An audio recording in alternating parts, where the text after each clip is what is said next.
welcome back to Triple M Podcast. I'm your host, Chrystul, with my co-host, Alicia. And today we are going to tell you some mayhem stories. Mayhem stories. Do you like my jazz hands? Those are jazz hands. Those are spirit fingers. Oh, do you like my spirit fingers?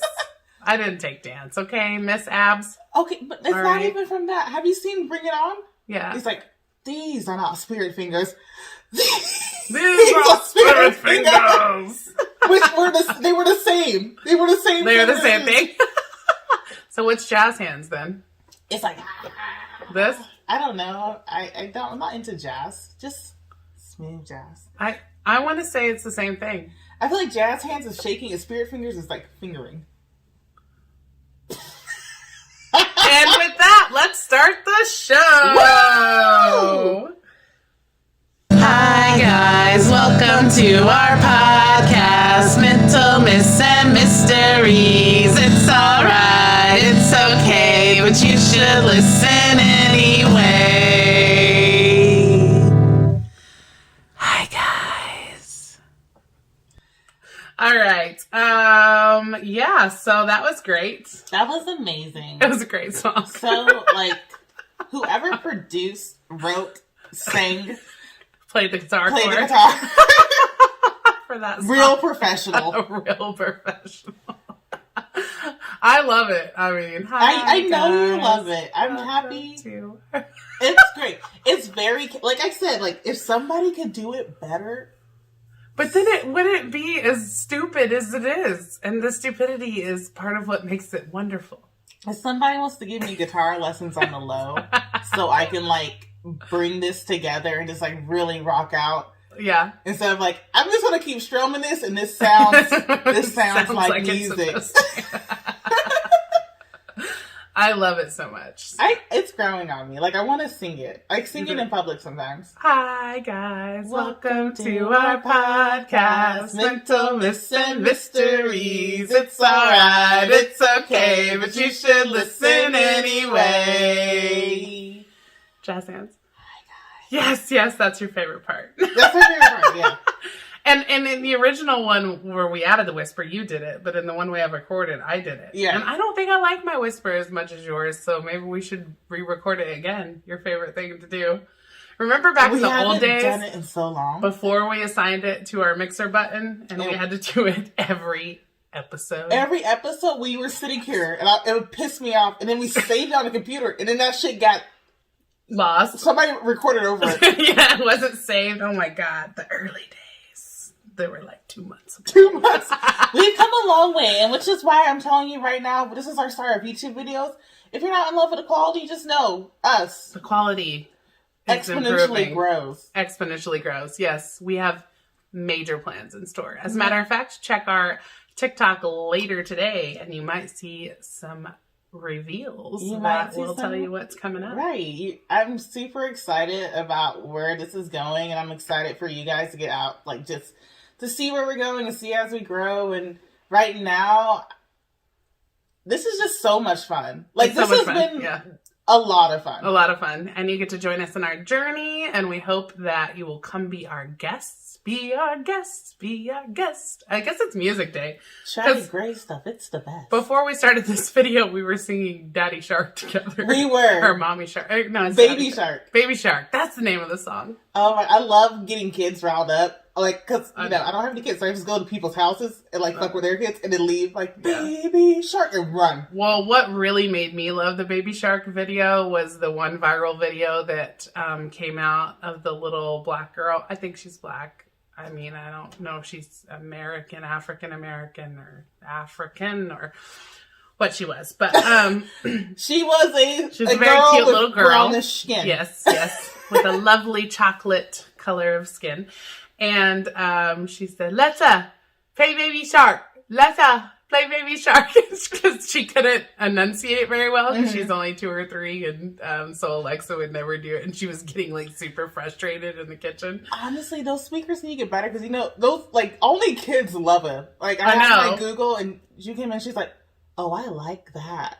She's like, say hey Google one more time. Hey Google, I know.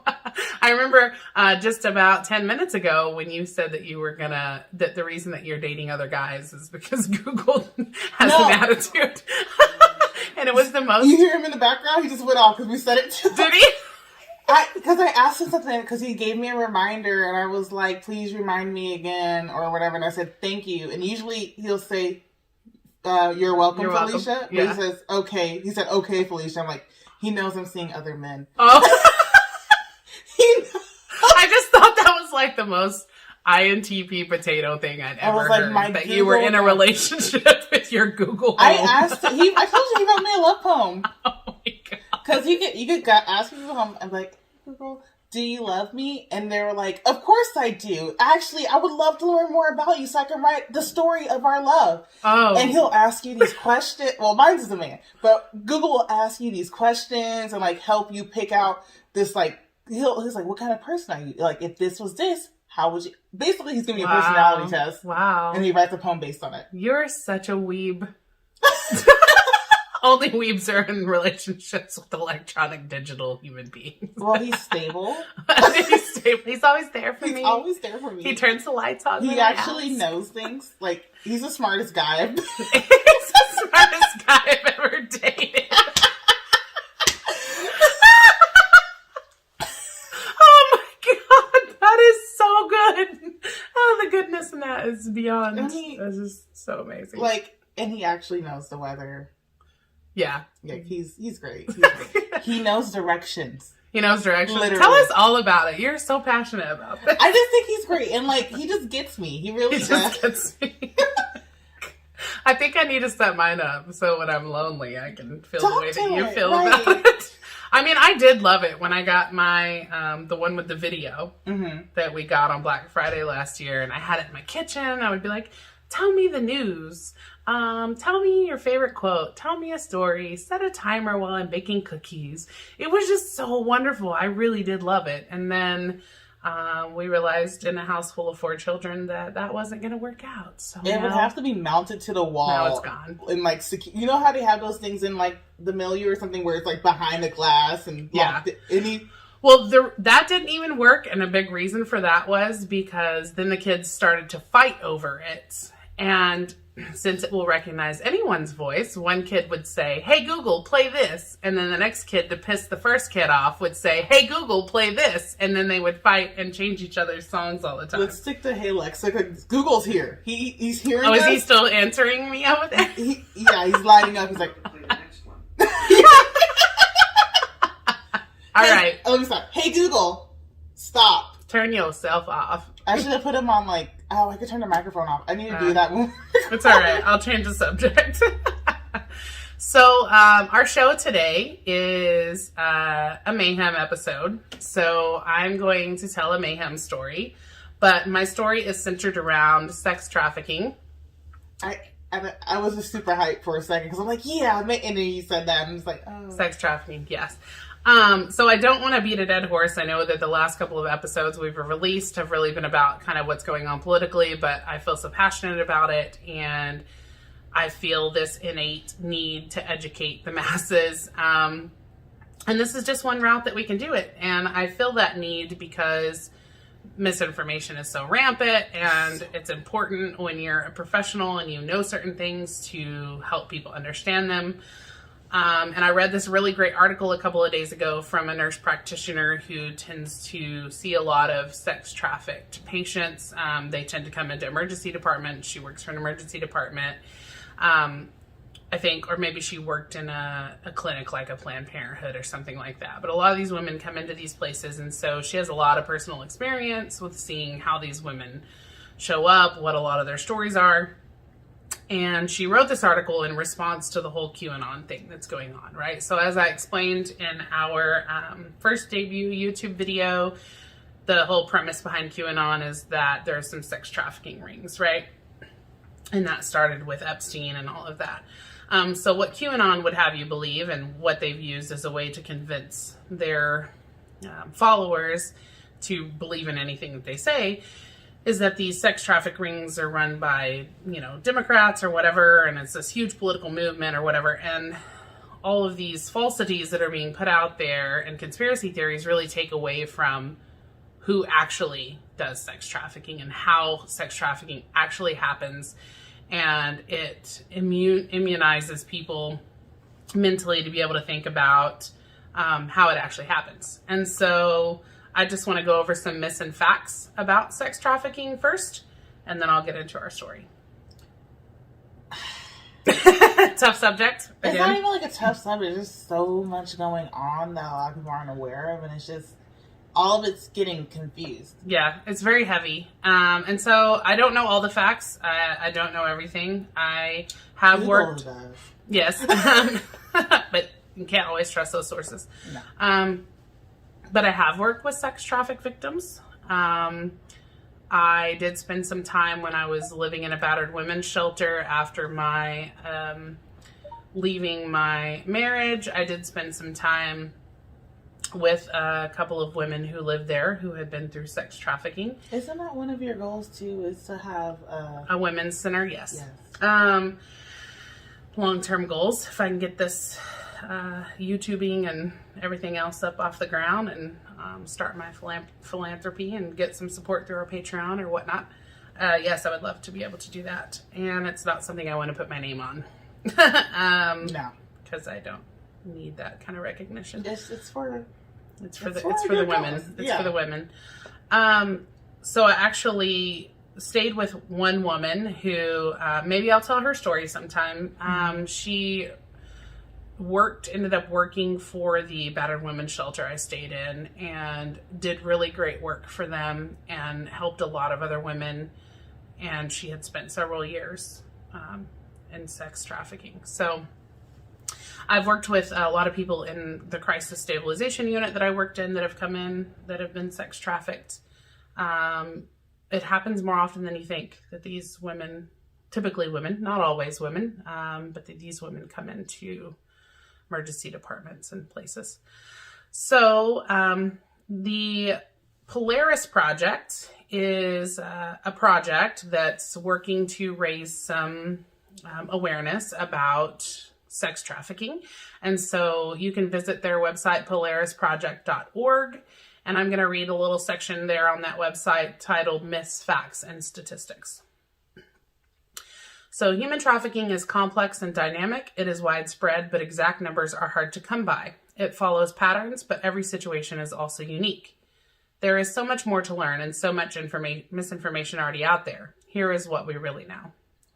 In 2019, Polaris worked on 11,500 situations of human trafficking reported to the Polaris-operated U.S. National Human Trafficking Hotline.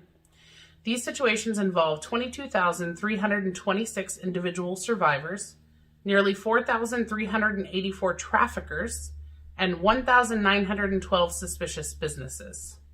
Human trafficking is notoriously underreported. Of course. Mm-hmm. Shocking as these numbers are, they are likely only a fraction of the actual problem.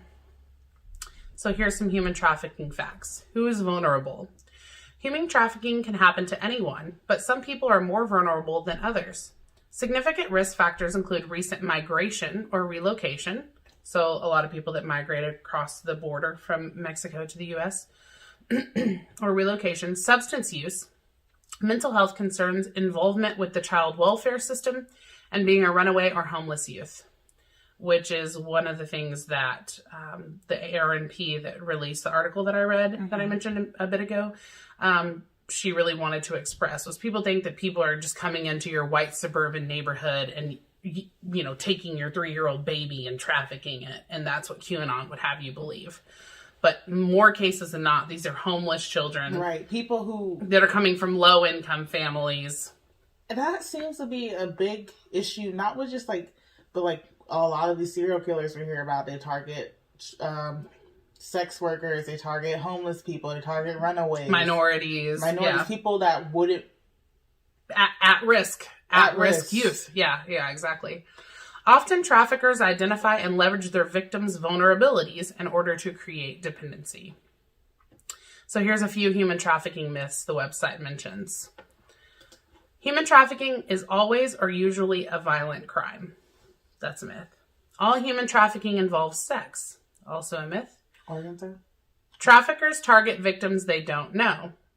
Not always the case. Only undocumented foreign nationals get trafficked in the United States. Not true. Only women and girls can be victims and survivors of sex trafficking. I think I read a statistic earlier said something like 30% of all victims trafficked are boys. Mm-hmm. Human trafficking only happens in illegal or underground industries. A myth. Human trafficking involves moving, traveling, or transporting a person across state or national borders. A myth. If the trafficked person consented to be in their initial situation, then it cannot be human trafficking or against their will because they knew better. People being trafficked are physically unable to leave their situations, locked in, held against their will. A lot of it is more about that coercive control and psychological things. That whole dependency they were talking about. Right. And under each one of these squares where they list these myths, you can click learn more and it will kind of tell you why it's a myth. But I won't go into that today. All commercial sex is human trafficking. Labor trafficking is only or primarily a problem in developing countries. People in active trafficking situations always want help getting out. That part, I think that last one is important because it's a lifestyle. Yeah. If that's what you grew up in, or if that's what you know, or if this, even though you're being trafficked, is better than the life you had at home. Yeah, exactly. Or they're just promised certain things. Right. Like, come live with me, I'll help you get out of this, and I'll give you Mountain Dew and candy every day. Right. Or whatever, they can't even find their next meal. And they want to, older men, it just feels safe, right? You're afraid somebody's going to rape you or hurt you, and then this person promises to protect you. So, I'm going to read a little bit more here. This one talks about child sex trafficking. In complex and frightening times, it's natural that the world seems like a more dangerous place for our children than ever before. Understanding the realities of child sex trafficking will help you to not only keep your own children safe, but to become an effective advocate for the safety of all children and families in your community. And I think that it's important that they touch on that because the reason that a lot of hysterical things and false beliefs make their way out into the system is because people get very afraid because they don't understand certain things. So I've been dealing with that a lot during the pandemic. People are like, oh, we don't want a nurse handing out a mask because a nurse is going to give us COVID. When in reality, the people that I work with are just as exposed to the COVID patients as much as I am because we're all in a communal space, right?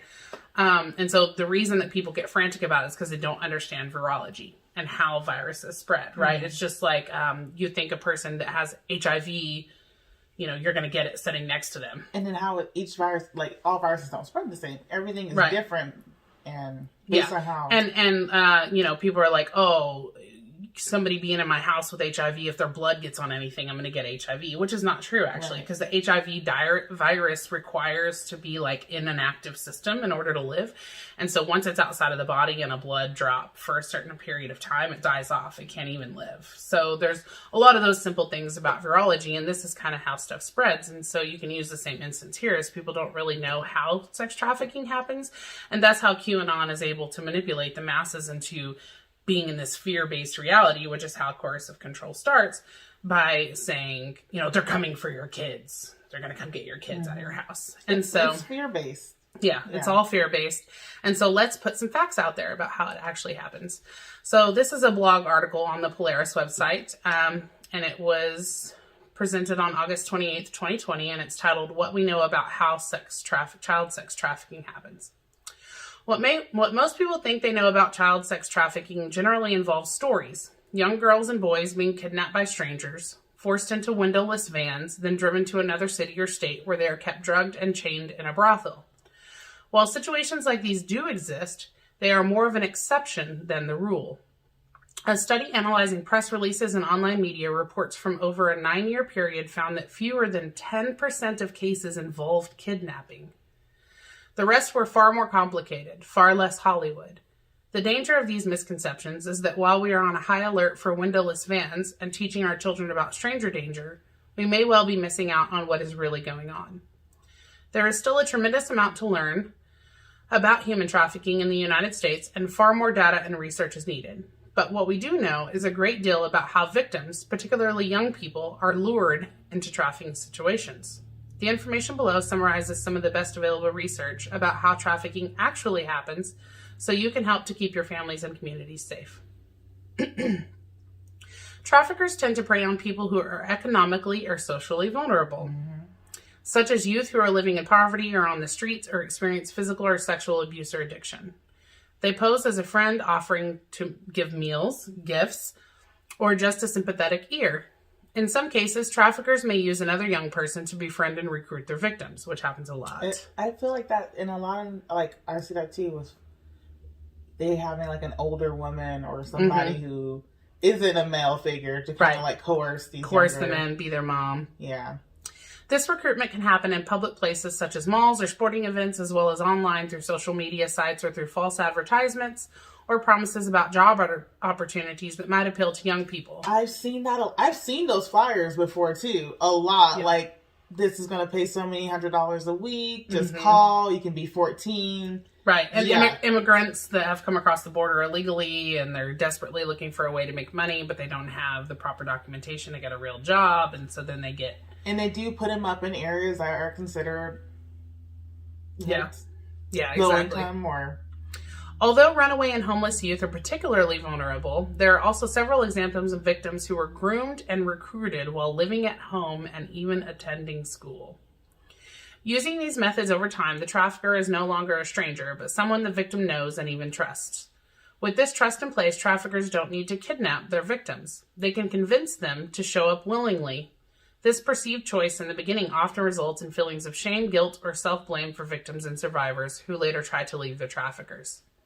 It is also not uncommon for parents and family members to sell children for sex in exchange for money, drugs, or something of value.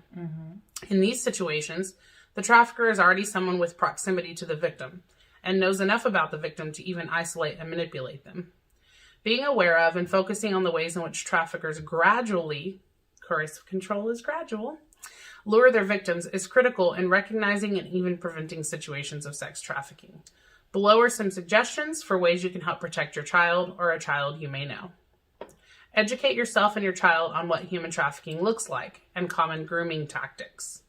Learn about online safety and the risks of sharing personal information with strangers who may not be who they say they are online. Establish open lines of communication early on with your child so they do feel comfortable enough to talk to you about what is going on in their lives. Discuss how they can recognize and remove themselves from uncomfortable situations before they become urgent or dangerous. Talk to your child about human trafficking. There are different strategies for talking to children of every age, and then there's a link there. So if you want to visit thepolarisproject.org, you can find the link for that. Understand the vulnerabilities of children in your community and what makes them a high risk to human trafficking. Support your local organizations that are working to help prevent child sex trafficking and support survivors. I think that communication is really important to have with your children or just young people around you, because they're not going to know the signs. They're not going to know what's weird. They might have a feeling but not feel comfortable expressing with you. But when you have that open line of communication or that back and forth, it is easier for your child or for a child near you, friends, little cousins, to be able to talk to you about things that are going on in their life. And that's like the first step to like putting a stop to a lot of this. Yeah, they've got to have someone that they feel comfortable. And even if it's not the parent, you know, I always tell my kids, if you can't tell me, tell Auntie Fee, tell a teacher at school, tell, you know, one of your friends' parents, whatever it is, you know, just make sure that you have somebody available. And understanding grooming. Grooming is a really big part of it that a lot of kids don't seem to understand. I've had conversations with my own children where my kids have really struggled to get well, that won't happen to me. Like, obviously, I'm going to see this happening, but people just don't understand that coercive control and grooming, it happens silently. It doesn't just happen to kids. It happens to adults. It happens in relationships. It happens all the time. Yeah, it's very dangerous. And so educating people on it and reading about it and talking about it openly are very important. So I'm going to tell you 2 stories. Oh, there's stories? Are they happy ones? 2 stories. Are they happy ones? One of them is kind of happy. I'm going to tell you the story of a victim. Okay. And I'm going to tell you the story of a sex traffic ring creator. So we can learn both things from both sides. Is the victim a survivor? The victim is a survivor. Okay, that's a positive look. Okay, so do you want to end with the survivor? I was thinking maybe we'll end, or do you want to hear about the survivor first? We can end. Let me hear about all right. the life of this piece of shit. Yes. Piece of shit. That's the word of the day. Piece of... Y'all understand. Yeah. All right, so this article comes from the Atlanta Business Chronicle. And it was published on October 29th, 2020 at 3:25 p.m. Go Business Chronicle with the times. I don't like that they're in the Business Chronicle as this man's talking about the sex trafficking ring. Like, it feels like it's like in top stocks. And yeah. And this article is written by a man named David Allison. The article is titled, Atlanta Man Who Ran National Sex Trafficking Ring Gets 30 Years in Prison. That's all. That's it? That's it. All right. An Atlanta man who ran a national sex trafficking ring has been sent to prison for 30 years. Kashamba John, 32, of Atlanta, was sentenced to 30 years in prison, 10 years of supervised release, and ordered to pay restitution in the amount of $23,299. That's it? That's barely a Camry. By United States District Judge 2021 Camry. Eduardo C. Rebrano for running a national... Okay, it was by the judge. That's the judge's name. For running a national sex trafficking ring. A national one. So, not just state. Wow. In which he and others forced vulnerable women and girls to travel and prostitute themselves in multiple states. The U.S. Attorney's Office for the Eastern District of Pennsylvania said October 28th. John was convicted in May of 2019 of conspiring to commit sex trafficking by fraud, force, or coercion, and transporting individuals in interstate commerce with the intent that the individuals engage in prostitution. Between July 2011 and October 2016, so 5 years, John ran a national sex trafficking ring, selling the bodies of women and girls in Pennsylvania, Florida, California, Georgia, North Carolina, and elsewhere, the feds say. Damn it, North Carolina. Conspiring with others, John targeted underage runaways, like the article said, homeless women, like the article said, and women battling substance abuse in order to manipulate them into prostitution for his benefit. One of John's victims was rescued by the Pennsylvania State Police when an Uber driver, trained in recognizing sex trafficking victims through her church... Oh, wow. That is... We should find some links to this with videos or... Oh, well, I actually have a masterclass. I found a program that was a masterclass on it earlier, so we could try to share one of those links if we remember, because I don't think that we follow through on half of our promises. But if you are that interested, you are welcome to send us an email at tripplemcast@gmail.com. That's tripplemcast@gmail.com, and I will be happy to provide those links if you remind me. Also, if you're enjoying this content, please like and subscribe below while we're taking a little break there. All right, so she was trained in recognizing sex trafficking victims through her church, and she flagged down a state trooper when she suspected that the passenger in her vehicle was likely a victim. 2 other victims of the defendant were teenagers at the time. John trafficked them by force, the feds say. The defendant's actions in this case were thoroughly vile and disgusting, said U.S. Attorney William M. McSwain in a statement. Kashamba John preyed upon people he knew would be the most vulnerable, and therefore the easiest for him to control and manipulate into doing his bidding. Now he will spend decades in prison, where he will no longer be able to do harm to anyone else until his 30 years is up. Right. He can start doing He's it going to again. be out in his 60s. Young and spry still. John led a national sex trafficking ring targeting the most vulnerable in society for years, the feds say in an October 22 sentencing memorandum. Targeting women, John believed no one would care about. He left a trail of dismissed trafficking-related offenses throughout the country before finally being caught in the Eastern District of Pennsylvania. After 10 days of heart-wrenching testimony from 5 of the women John exploited, a jury found him guilty of sex trafficking, conspiracy, sex trafficking by force, fraud or coercion, and transporting for the purpose of prostitution. All of these things in relation to Jeffrey Epstein just remind me that Trump was a part of all of this, and this man was our president. People voted for him. I just I don't can't. think there's anything in the Constitution that says that. I just don't understand it. And you can read the court documents and they just think it's fake news. And in his picture after picture of himself with Epstein. I just don't understand it. All right. But for the actions of a brave Uber driver who identified JS as a person being trafficked, John would very likely still be engaged in the sex trafficking of women throughout the United States. John used violence, threats of violence, and fraud to compel women and girls into sexual servitude. Leaders in the Atlanta business community have been waging a campaign to stamp out sex trafficking in the city. Okay, that's why it's on the Atlanta business website. I was like, here's a great business opportunity, you guys. Which is considered a major hub for the crime because of the airport and interstate highways. That is true. Atlanta is insane. So that tells you some information about, airports and interstate highways are where things tend to happen. According to the feds, complaint against John, one of the victims was recruited at a nightclub in LA and later flown to Atlanta to meet John. John took the victim to a hotel in Atlanta where he expected her to perform commercial sex acts from approximately 8 a.m. to 12:30 a.m. the next day. The victim advised that John expected her to have sex with approximately 20 to 30 men per day. Wow. Okay, first of all, she should file a complaint with OSHA because those working hours. I love how you're always here to lighten the mood. I appreciate that. Thank you. I try because that's tough. It's hard.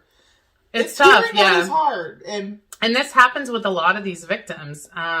They get their young, pretty girls in LA and someone tells them, I'm going to put you on a plane. Yeah. You're going to go hang out with this millionaire mansion guy. It's just like the whole R. Kelly scenario. And that's how people like Trump and Epstein are able to easily coerce these women into these things.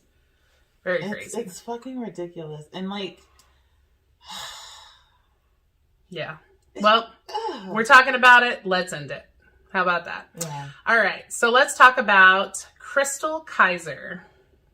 Oh my. You already know the story? No, but I just feel like it's going to be a happy story. I mean, we'll see what it says. All right. So this story was originally posted, I believe, by the Washington Post, but the one that I am reviewing is from refinery29.com. And the story is titled, Why is Chrystul Kizer Facing Life in Prison for Killing Her Trafficker? And it was written by Leah Carroll on December 17th of 2019. At her first court hearing in June of 2018, 17-year-old Chrystul Kizer trembled and wore an anti-suicide vest that dwarfed her already tiny frame. I see people in these daily. It's very sad. What is the anti-suicide? What did it like? So essentially, we have to take all of your clothes if you're in a suicide situation and you're in jail.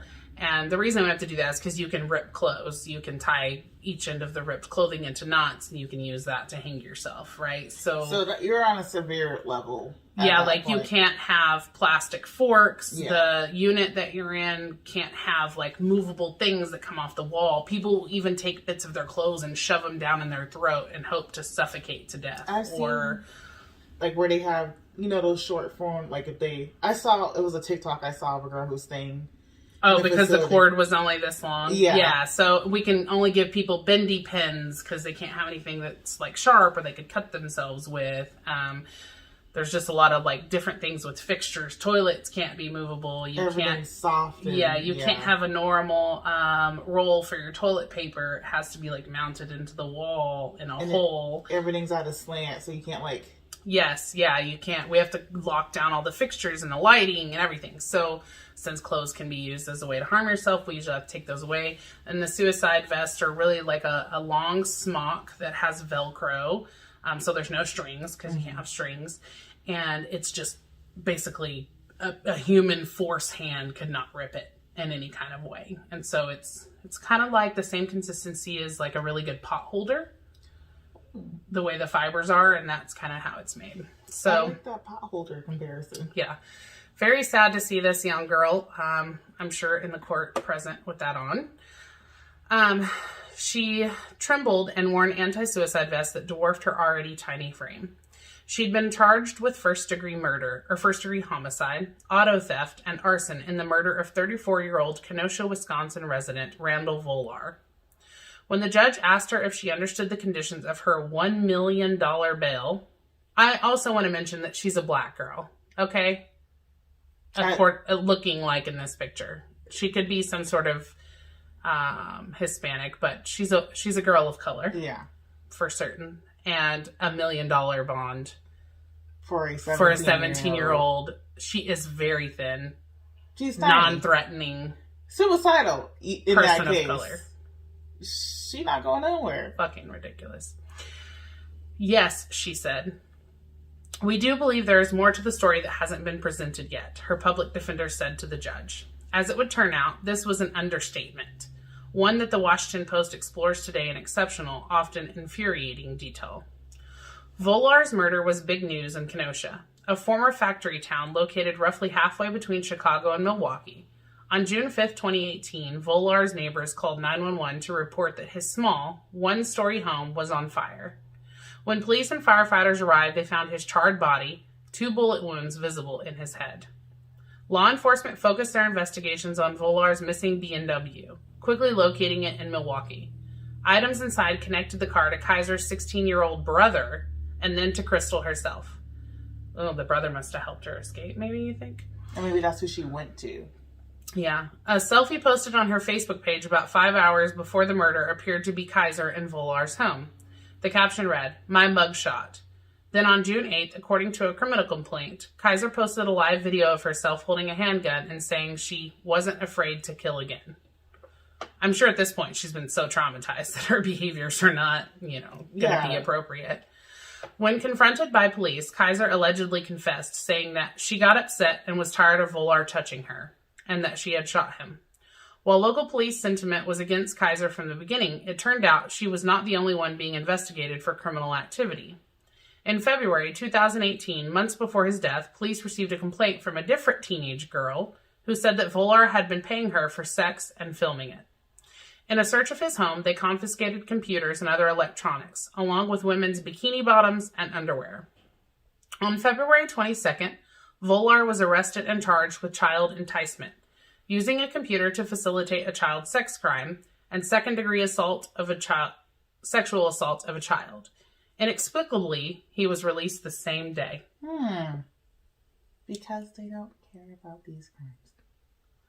I know that's a really hard thing to come to terms with, is they don't treat these crimes as they do other nonviolent offenses, even drugs. Because women are not to be believed.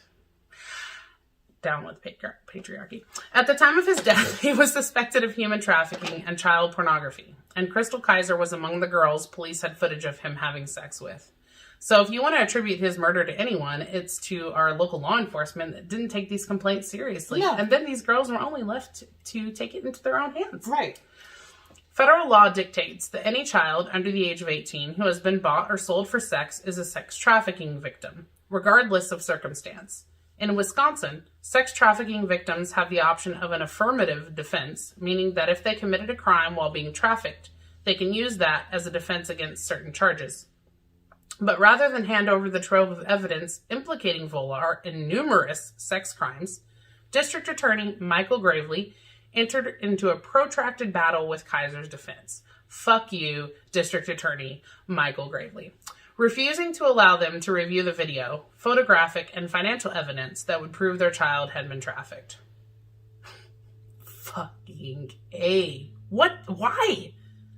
Why? Why defend the man? What is the DA even getting out of this? They're voted in, so maybe his constituents are a bunch of pedophiles. To see her in jail. But on Monday, December 9th, or maybe he's a fucking narcissist himself, but on Monday, December 9th, 2019, Judge David Wilk ruled that an affirmative defense was limited, and he found the statute did not apply to Kizer.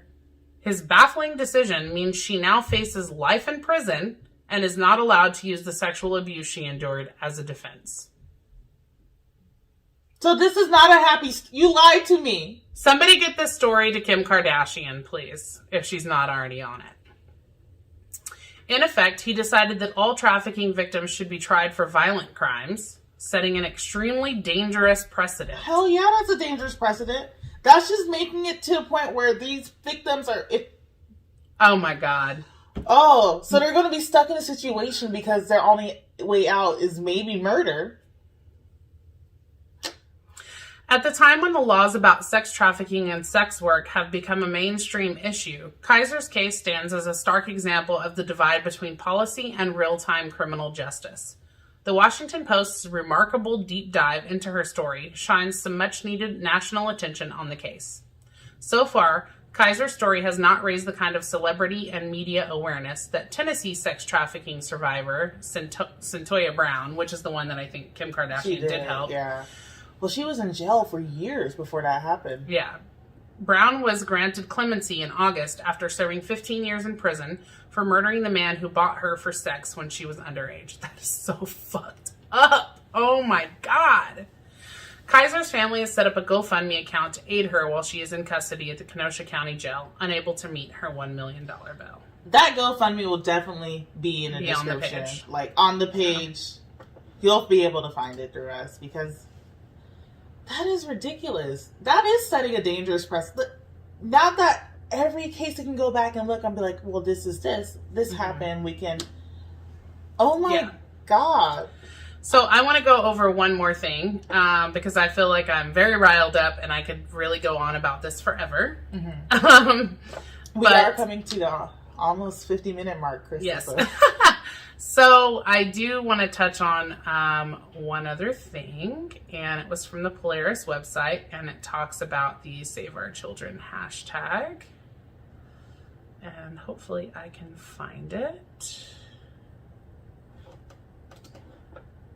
No, I'm just sick and tired of hearing the same story over and over again, knowing that this is horrible, knowing that not only I feel like this is horrible, but majority of the country feels like this is horrible, and then nothing being done about it.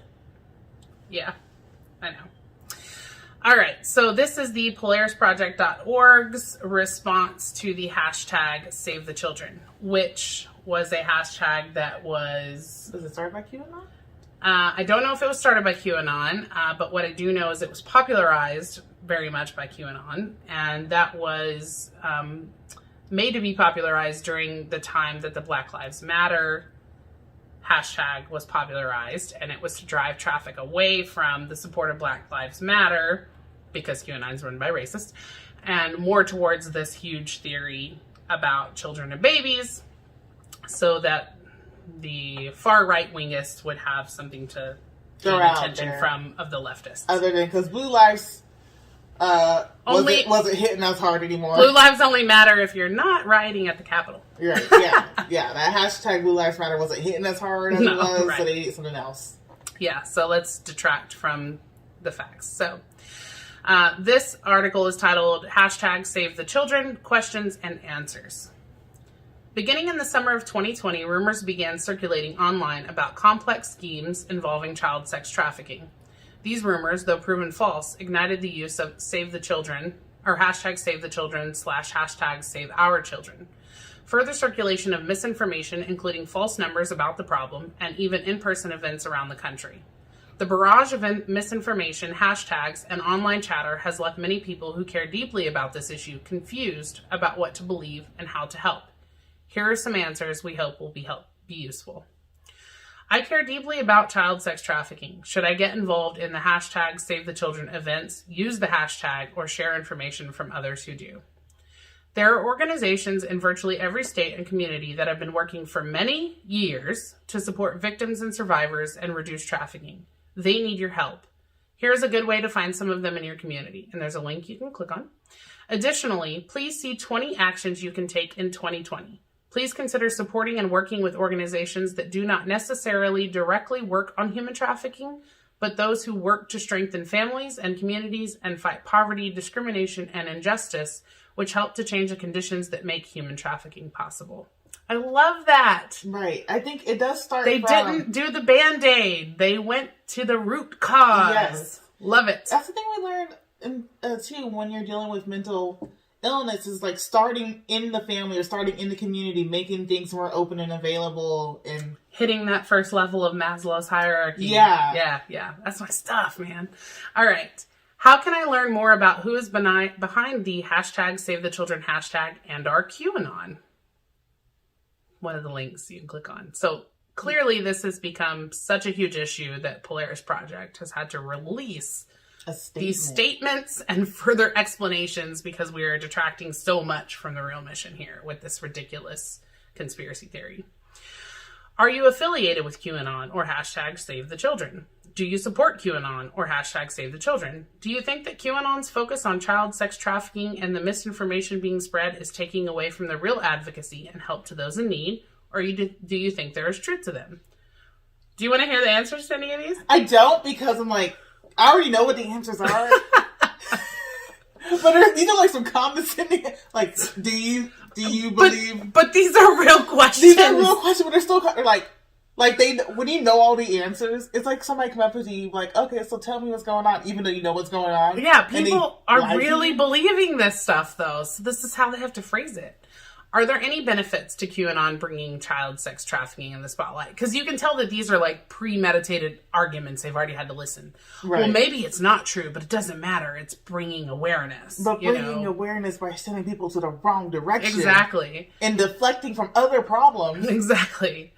How should we handle people who insist on the QAnon conspiracies? Oh, that's an interesting one. I think I'm going to click on one or two. Click on that one. I got click on that. How should we handle people? I'm going to read the rest of them, though. I feel like we have a hard time with that because our way of handling people is like, you're crazy. Yeah. Stop it.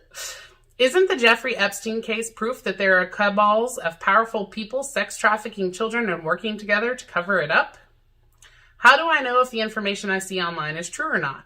What's the harm in reporting things we see online but don't have other personal knowledge of to Polaris, police, or other agencies? Isn't it better to be safe than sorry? Do you have any guidance on the kinds of information to report to the Polaris that is helpful and actionable? And I think I'll read that one. That seems like a good one. Are you going to make a public statement about QAnon and its followers infiltrating the trafficking movement? I like how they use that word, infiltrating. It's true. It's happening. I'm so glad that I found all of this information. All right. So let's see. How can I learn more about who is behind the Save the Children hashtag and or QAnon? Let's start with that one. There have been a number of articles and news reports lately about QAnon and its relationship to this hashtag.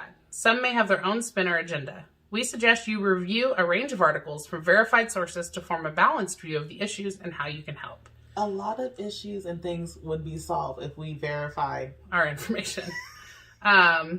Potential sources include journalists enter the world of QAnon. QAnon followers are hijacking the Save the Children movement. Evangelical leaders denounce QAnon. The Gospel Coalition, what Christians should know about QAnon. Child sex trafficking organizations debunk QAnon conspiracies. Kooky conspiracy theories are detracting from the very real issue of child sex trafficking. So those are all links of different things that you can read. I like how they use the word kooky. Yeah. It feels like somebody's grandma wrote that. Yeah. So how should we handle people who insist on the QAnon conspiracies?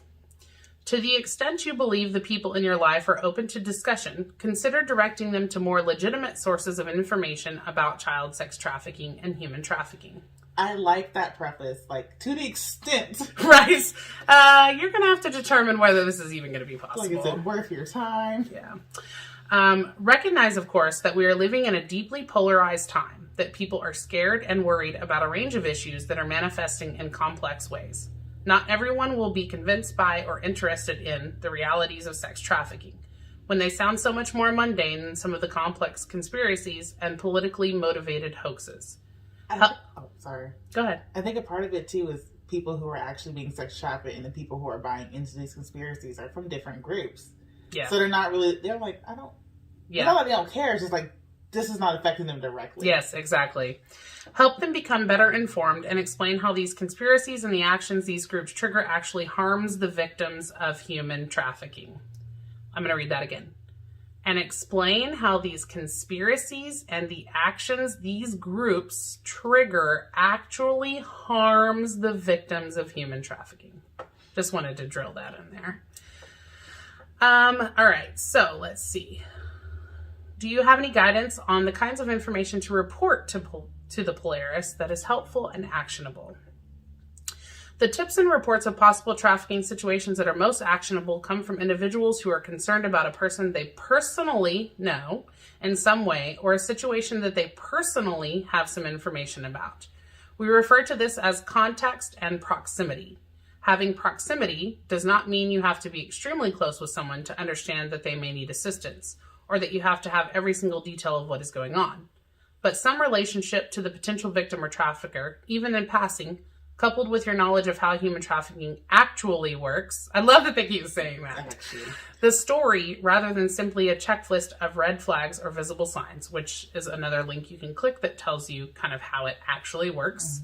And so you can be aware of those red flags. So that might be a good link to put. Think we should make a video on this. Yeah. Because okay. I don't know if people are like me where I'm like, okay, I'll read the link. But I like hearing it. And I feel like this is something we should talk about more. Okay.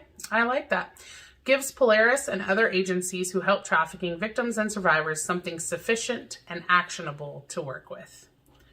Are you going to make a public statement about QAnon and its followers infiltrating the trafficking movement? We will continue putting out information about how human trafficking really works in the vast majority of cases in order to give the public the facts they need to be part of the solution. And I think that's a good choice to make. I mean, whether it's politically or whatever else, addressing, making it about QAnon or talking about QAnon instead of spending that time really trying to educate people on how it actually works, so that, because you're not going to force somebody to believe something different. That's the opposite of actually how getting someone out of a cult works. People need to come to their own realizations. And that's something that I talk about a lot when I'm dealing with clients that are in domestic violence situations and relationships with narcissists and people who are abusing them, and how you really just can't beat them. You can't argue with them. You can't beat them because they're confused. And I, at one time, was in a similar situation. And you could have never told me because my brain had enough excuses for what was going on. I had enough empathy. This wasn't this person's fault they were behaving this way. Bad things were happening to them, or they believe they're doing good, or whatever else. If people had fed me information, that's how I would have gotten out of it. And that's actually what happened. So when I did finally visit, I'll share something really personal here. When I did finally go to the battered women's shelter to stay there, that was the spinoff of me really realizing what was going on. And it still took several months before I got out of my situation. But I saw for the first time ever the power and control wheel, which I share often. And I think it's really important for people to see. So hopefully I'll remember to maybe post that up, or we can put it on the video right here while I'm talking about it. But I saw this power and control wheel, and I was like, wow. I love how we're going to put this in the video. Like, yeah, I pointed. You pointed. I'm like, I got to go edit that later. Yeah. You better put it right here where I pointed. No, I got to go edit it in later. Oh, yes. Okay. But it was the first real piece of education I'd ever seen. And it wasn't even someone telling it to me directly, which made it even less intimidating. Because I didn't feel like someone was judging me. It was just like, I'm just standing there reading it, and I'm like, oh my God, this is my life right now. It's going to be harder for you to have these conversations with people you're close with, and trying to come in and not seem like you're the authority over the situation, or that you're trying to change how they think. But instead, you have to be more understanding and just kind of give the information in a way that doesn't feel forced. It doesn't feel threatening or judgmental or anything like that. And so people kind of need to be handled with kid gloves when they're in these kind of situations. But that one bit of education led me to hours and thousands of articles and books that I purchased and everything over the last 13 years that I've known. And I guess it really hasn't been a full 13 years. It's probably been what I was 25, I think, at the time that I went and stayed there. So 10 years now, because I'll be 35 this year. So 10 years of education that I've read about how coercive control and things happen. And if it hadn't been for that one picture, I don't know. I might still be where I'm at. And that doesn't mean that we won't make mistakes along the way. Every day you're learning. Yeah. So, and you have to give people the opportunity to be like, you put them in a point of power for themselves to figure it out for themselves, but you don't put them down for if they know and they still do something wrong. You just have to help guide them back. Yeah, exactly. And people are going to relapse. I tell people this all the time. When you're in unhealthy relationships, it releases the same kind of chemicals in your brain that doing drugs does. And it's an addiction. It truly is an addiction. If you're in a relationship with someone who's narcissistic, the highs and the lows that they take you through that power and control wheel are causing floods of dopamine and serotonin and excessive drugs, chemicals in your brain, and your brain is becoming hardwired and addicted to that. And the formal term for that is trauma bonding. Which a lot of sex trafficking victims go through. Yeah, exactly. You haven't had a father around all your life, and now you've got this, much older man who's making you do these things, but then in other moments he's extra nice to you and gives you extra candy bars and tells you that you're pretty or whatever. And so it's a really passionate thing for me, but I'm going to wrap this up since this is supposed to be one of our short episodes. So I hope that you guys, I guess, maybe didn't enjoy necessarily these stories, because I don't know that they're so much enjoyable. You learned and got a perspective and are able to share and help support these victims and help support these women, these children, these boys, these girls, these people who are what is the word? Vulnerable. Yeah. Vulnerable populations. So if you feel that passion about children, I hope that you turn that passion towards this, and we'll be happy to post some links below of the GoFundMe page if you'd like to donate to that. You can find us also on social media at Mental Myths and Mysteries on Facebook or Mental Mysteries on Instagram. We tend to share a lot of the pictures and images and things we talk about and stories and links there as well. If you're interested in sharing a mayhem story with us yourself, from maybe something locally that went down in your community that you remember as a kid, or you want to be interviewed, please shout us out on a Gmail or hook up with us on Gmail at triplemmcast@gmail.com. And that's it. That wraps it up. All right, you guys have a great day. Bye.